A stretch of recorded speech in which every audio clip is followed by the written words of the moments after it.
예, 이번 시간에는 그 변산성에 대해서 한번 살펴보도록 하겠습니다. 자, 변산성은 그 variability라고 부르는데 어느 정도 그 간격이 있느냐, 격차가 있느냐, 떨어져 있느냐 이렇게 표현할 수 있습니다. 즉 여기서 얘기한 것처럼 변산도란 자료가 얼마나 떨어져 있는지 또는 얼마나 붙어 있는지에 대한 정도를 이렇게 얘기하고 있는데요. 그 가장 많이 듣는 게 바로 이 부분이죠, 이 부분. 보통 이렇게 생긴 부분이 이제 종 모양의 분포라고 그래가지고 여러분들이 많이 봤을 그 뭐요? 종 모양의 분포인데요. 가운데 사람들이 이제 어떤 데이터가 주어지면은 보통은 일반적으로는 요 것처럼 요 양 극단에는 적은 수가 모이고요.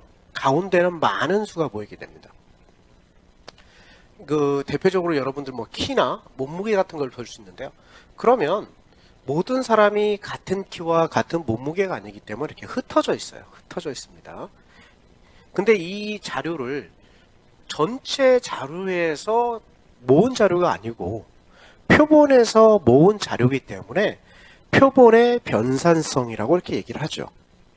그래서 얼마만큼 떨어져 있느냐, 이걸 바로 변산성, 변산도라고 이렇게 얘기를 하죠.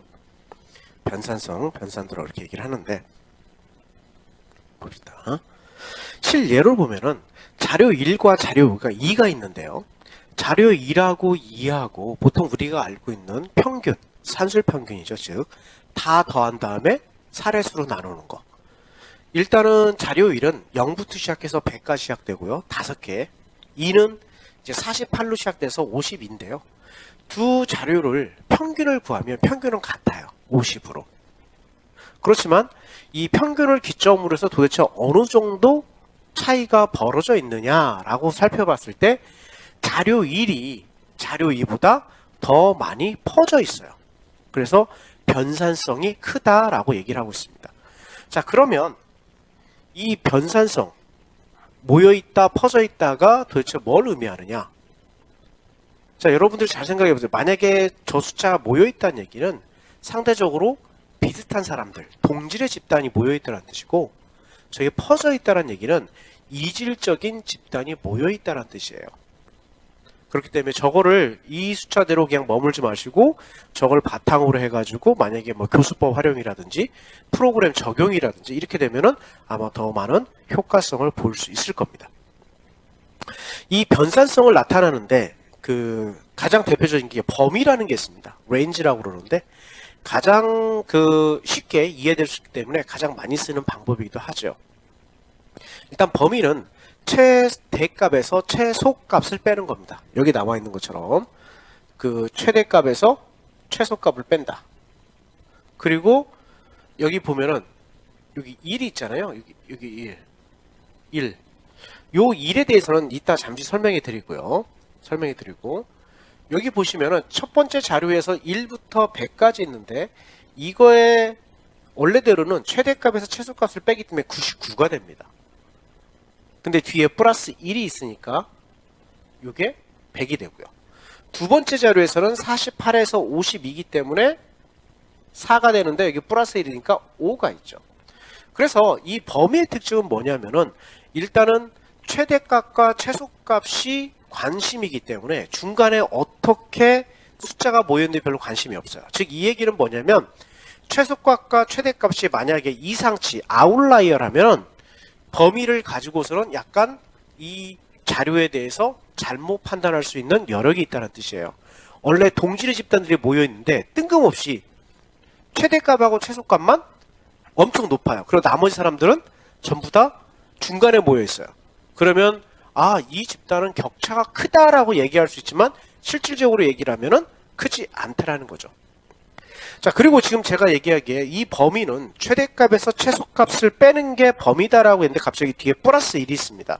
자, 이거는 뭐냐면은 어떻게 설명되어 줄 수 있냐면 여기 보면 1, 2, 3, 4, 5, 6, 7이 있으면은 원래 최대값에서 최소값은 빼면 6이에요.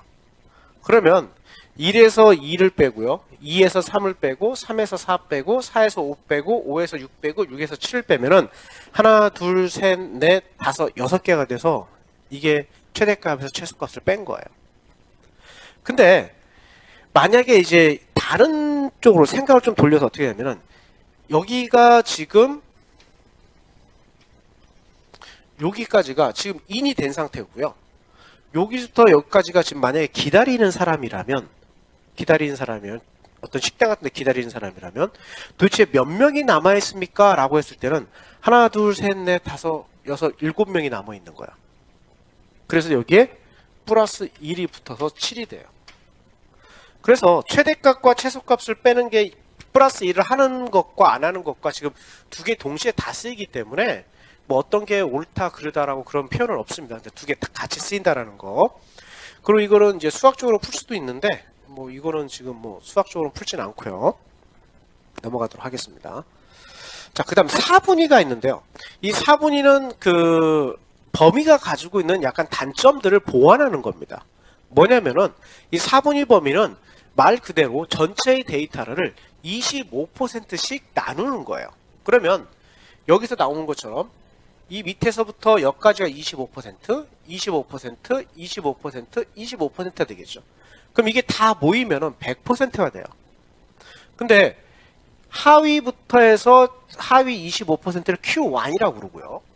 그 다음에 다시 또 25%를 Q2라고 그러고, 그 다음에 요 25%를 Q3라고 얘기를 합니다. 그래서 이거를 4분위라고 하죠. 4분위. 그래서 Q1은 하위 25%. 그래서 Q2는 중간값이에요. 중간값. 그리고 Q3를 상위 25%가 되겠습니다. 그 밑에서 보면 75%가 되겠죠. 그래서 요거 보면은 그 4분위 범위는 어떻게 되냐면 Q3에서 Q1을 빼는 건데요. Q3에서 죄송합니다. Q3에서 Q1을 빼는 건데 이거를 가지고 뭐라고 그러느냐? 인터 쿼타일 레인지라고 그래요. 인터 중간 쿼타일 Q 그것처럼 쿼타일 25% 레인지 인터 쿼타일 레인지라고 얘기를 합니다. 인터 쿼타일 레인지라고 그래요. 그래서 요거를 4분위 범위라고 얘기를 한다. 그래서 일단은 상위 25%를 빼고 하위 25%를 빼기 때문에 범위가 가지고 있는 이상치의 영향을 좀 덜 받는 경향이 있습니다. 그리고 요 4분위 범위가 그 특징이 또 뭐가 있냐면요. 요 특징이 있는데 지금 저 그림을 약간 돌려볼게요. 어떻게 돌려보냐면 저 그림을 좀 이런 식으로 돌려보면은 여기까지가 25%, 여기까지가 50%, 75% 이렇게 되겠죠. 그럼 여기까지가 Q1이 되고요. 이게 Q2가 되고 이게 Q3가 되죠. 이런 식으로. 자, 그럼 여기서부터 여기까지는 뭐냐? 이거는 최소값, 미니멈. 그리고 이거는 최대값이라고 얘기를 하는 거예요. 그럼 상식적으로 최소값과 최대값 밑에는 어떤 숫자가 있으면 안 돼요. 상식적으로. 왜냐면 이름 자체가 최소값, 최대값이기 때문에. 그럼에도 불구하고 여러분들이 데이터를 수집하고 분석을 하잖아요. 그러면 SPSS나 기타 통계 프로그램은 여기다 어떤 수치들을 줘요. 그러면 그 수치들을 뭐라고 그러느냐? 아웃라이어라고 그래요. 이상치. 그럼 저런 걸 어떻게 구하느냐? 그러면 아까 제가 IQR이라고 그래서 이게 인터쿼탈 레인지라고 그랬어요. 인터쿼탈 레인지는 Q3에서 Q1을 빼는 겁니다. Q3에서 Q1을 빼는 거예요. 그러면 Q3에서 Q1을 뺄 때 Q3에서 Q1을 빼면요. 이게 인터쿼탈 레인지고 그러면 최소값과 최대값은 뭐냐면 1.5 곱하기 플러스 마이너스 IQR이라고 보면 돼요. 인터쿼탈 레인지. 그러니까 이걸 보면 이렇게 플러스 마이너스 이렇게 되겠죠. 1.5 곱하기 IQR. 예를 들면 만약에 여기 지금 최대값이 Q3가 3이고 Q1이 1이라고 해봅시다. 그러면 3에서 1을 빼면 2가 나옵니다. 그러면 플러스 마이너스 1.5 곱하기 2는 3 또는 플러스 3 또는 마이너스 3이 되겠죠. 플러스 3 마이너스 3. 요 정도 위치에 있는 값들은 아웃라이어라고 보는 거예요. 아웃라이어. 근데 만약에 여기 여러분들이 0밖에 존재하지 않는다 그러면은 실질적으로 0 밑에 있는 숫자가 아웃라이어가 되겠죠. 근데 이제 문제가 여러분들이 되는 게 왜 여기 1.5냐? 왜 1.5냐? 그러면 통계학에서 가장 영향을 많이 끼친 분 중에 한 분인데요. 터키라는 학자가 있는데 그분이 말씀하시기를 2는 좀 큰 것 같고 1은 좀 작은 것 같고 그래서 나 1.5로 했다. 그 터키라는 학자가 그렇게 얘기를 하고 나서부터 지금까지 계속 써오고 있는 방법이에요. 계속. 물론 이거는 엄밀하게 아웃라 이상치를 찾는 방법은 아니지만 그 처음 데이터를 스크린하는 그런 단계에서는 상당히 유용한 방법일 수 있습니다. 자, 그래서 근데 이 범위와 사분위 범위의 특징이 뭐냐면 개별 점수를 이용하지 않고 특정 점수만 이용한다라는 단점들이 있습니다. 그거에 비해서 여기 분산과 표준 편차는 개별 점수를 이용을 해가지고 변산성을 본다는 특징들이 있어요. 분산은 원래는 우리가 보려는 건 뭐냐면은 요 부분이죠. 원값에서 평균가의 차이. 근데 이걸 다 더하고 나면 어떻게 나오죠? 합이 0이 나오죠. 0이 나옵니다. 어떠한 숫자를 평균을 내고 거기에서 2를 빼고 나면 0이 나오기 때문에 여기 제곱을 하죠. 근데 우리가 원하는 거는 평균으로부터 떨어져 있는 거지 평균으로부터 떨어져 있는 건 제곱은 아니에요. 그래서 평균으로부터 떨어져 있는 걸 제곱한 게 바로 분산이고 이거를 루트를 싹 씌워준 게 바로 표준 편차가 되겠죠. 그래서 거리와 거리를 곱해서 면적이 됐던 걸 다시 거리로 다시 만들어주는 과정이에요. 이게 바로 분산과 표준 편차라고 생각을 하시면 돼요. 똑같은 거리와 거리, 즉 원 점수와 평균으로부터 떨어져 있는 거리를 제곱해서 거리를 곱하면 면적이 돼요. 그 면적을 n-1 이거 자유도 제가 지난 시간 영상에 보여드렸죠. 그러면 평균 면적이 되는 거예요. 근데 우리가 원하는 건 평균 면적이 아니고 평균 거리예요. 그렇기 때문에 여기서 제곱을 씌워줬기 때문에 이 제곱을 없애기 위해서 여기다 루트를 씌워주는 거예요. 그래서 평균 면적이 평균 거리로 돼버리는 겁니다. 그래서 이 분산과 표준 편차는 개별 점수 하나하나를 이용한다는 측면에서는 바로 범위와 사분위 범위보다는 훨씬 더 좋다라고 이렇게 볼 수가 있습니다. 한 예를 들면 이렇게 볼 수가 있는데요. 보시면 알겠지만 x가 3부터 7까지 있다라고 그런다면 평균은 5예요. 평균은 5인데 이걸 그대로 빼면은 마이너스 2부터 2까지. 근데 제가 어떻게 했죠? 아까 원점수에서 평균을 구하고 그 평균을 그냥 더해버리면 합이 0이 나온다고 그랬잖아요. 보시다시피 마이너스 2에서 2까지 더해버리면 합이 0이 나온단 말이에요. 근데 이거는 우리는 평균으로부터 떨어져 있는 그 변산성이라고 그러죠. 그걸 구할 수가 없어요. 그래서 그 예를 어떻게 들으냐면 제곱을 하죠. 즉 다시 또 거리를 곱해가지고 면적이 만들어진단 말이에요. 이게 만들어진 면적이에요. 근데 평균 면적을 구하기 위해서 바로 여기다가 n-1에서 5를 나눠줘서 2.5 하나 둘 셋 넷 다섯 개니까 n-1이니까 여기가 5가 아니고 여기가 4가 되겠죠. 4가 10 나누기 4 해가지고 2.5가 되는 겁니다.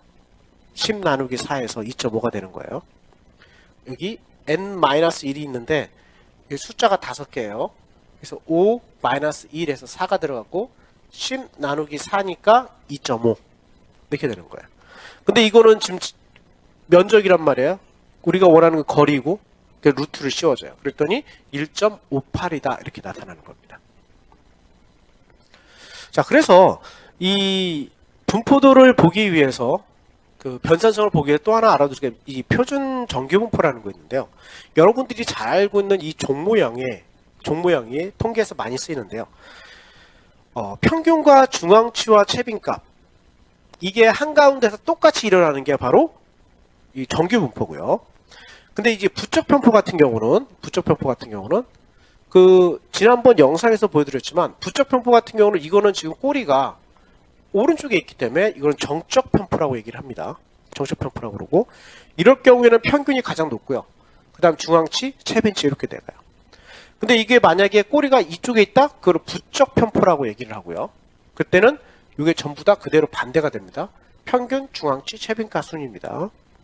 그리고 이게 첨도는요, 이 종 모양의 이론적인 종 모양에서 높이 올라갔느냐, 낮게 떨어졌느냐에 따라서 이걸 첨도라고 얘기를 합니다. 외도와 첨도라고 얘기를 해요.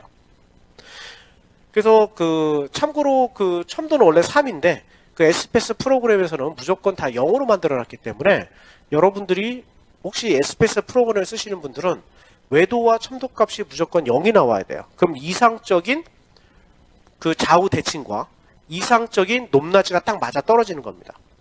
근데 외도 값이 플러스다? 그러면 정적 분포를, 이러한 분포를 띄고 있다는 거고요. 외도 값이 마이너스다? 그러면 부적 편포를 띄고 있다는 얘기예요. 그 첨도 값이 0보다 크다? 위로 올라갔다는 뜻이고, 0보다 작다라면은 이론적인 것보다 밑으로 떨어졌다는 얘기예요. 이걸 바로 외도와 첨도라고 얘기를 하고요. 외도와 첨도를 통해서 정규성 가정을 충족하는지 안 하는지 살펴보는 경우가 상당히 많이 있습니다. 그래서 이렇게 대칭 분포 보고요. 비대칭이 있고요. 이 부분을 보면은 아까 제가 말로만 드렸던 이 부분, 이게 바로 부적 편포예요. 부적 편포. 그리고 우리 일상에서 가장 많이 보는 게 바로 이러한 분포인데, 이러한 분포는 바로 뭐라고 얘기를 하냐면 그 정규 분포라고 얘기를 하고요. 이러한 분포들은 여러분들이 이제 막 통계를 배우는 단계에서는 별로 이렇게 볼 기회는 별로 없겠지만, 일단 확률을 배우는 데서 가장 많이 씁니다. 균등 분포라고 그래가지고요. 주사위를 던졌을 때 1이 나올 확률, 2가 나올 확률, 3이 나올 확률은 전부 다 6분의 1씩이에요. 근데 여러분들이 그걸 한 10번 던진다고 해보세요. 또는 100번, 200번. 모든 게 6분의 1씩 떨어지지 않아요. 그거를 100만 번, 1000만 번 던지면은 그때서 우리가 6분의 1, 6분의 1 어느 정도 나온다는 걸 알 수 있지, 그렇지 않단 말이에요. 그래서 지금은 이번 시간에는 그 변산성에 대해서 한번 살펴봤고요. 근데 변산성에 대해서 한번 살펴볼 때 이런 식의 정규 분포를 띄는 것과 이렇게 좌우로 대칭해서 떨어져 있는 경우, 이런 경우들도 다 살펴봐야 된다라는 측면에서 잘 알아주시면 좋겠고요. 이번 그 변산성에 대해서 한번 마치도록 하겠습니다.